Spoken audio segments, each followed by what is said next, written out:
যশোরের আব্দুল ওয়াহিদ সর্দার পেশায় রাজমিস্ত্রি হলেও এলাকার বৃক্ষপ্রেমিক হিসেবে পরিচিতি লাভ করেছেন। ওয়াহিদ নিজ উদ্যোগে বিভিন্ন এলাকায় রাস্তার পাশে ও সরকারি বেসরকারি বিভিন্ন প্রতিষ্ঠানে কয়েক হাজার গাছ লাগিয়েছেন। তার এই উদ্যোগকে ইতিবাচক হিসেবে দেখছেন স্থানীয়রা।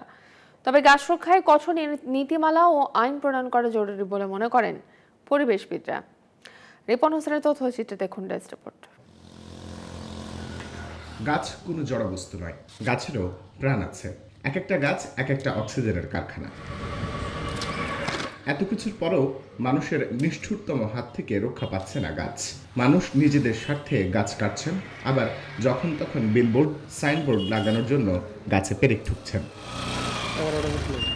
তবে গাছ রক্ষায় সচেতনতা তৈরি ও গাছ রোপণ করেছেন যশোরের রাজমিস্ত্রি আব্দুল ওয়াহিদ সর্দার। নিজ উদ্যোগে রাস্তার পাশে সরকারি বেসরকারি প্রতিষ্ঠান সহ বিভিন্ন স্থানে কয়েক হাজার ফলজ বনজ ও ঔষধি বৃক্ষরোপণ করেছেন তিনি। ঝিনাইদহ জেলা, যশোর জেলা, খুলনা জেলা, সাতক্ষীরা জেলার কিছু অংশ প্রথমে আমি জনসচেতন করি আর খালি পেরেক উঠায় নিয়ে যাই। ব্যানার থাকে, এদিকে মঙ্গলকোট, ওদিকে চোকনগর, ভাটুরিয়া বাজার, চুয়াডাঙ্গা, হরিণাকুণ্ডু। শুধু তাই নয়, বিভিন্ন এলাকায় রাস্তার ধারে গাছ থেকে পেরেকও তুলেছেন তিনি। গাছের প্রতি ভালোবাসা থেকে এই কাজ করেন বলে জানান ওয়াহিদ। আমি ছোটবেলা থেকে গাছ ভালোবাসি, আর গাছের গায়ে যখন পেরেক মারায় মনে জানা আমার বডিতে পেরেক মারছে, এরকম কষ্ট হয়। নজিরবিহীন এই উদ্যোগকে ইতিবাচক হিসেবে দেখছেন স্থানীয়রা। চাচা এই কাজটা করে বেড়াচ্ছে, ব্যানার পোস্টার প্লাস পেরেক সবগুলোই অনেক দিন যাবত এটা উঠাই।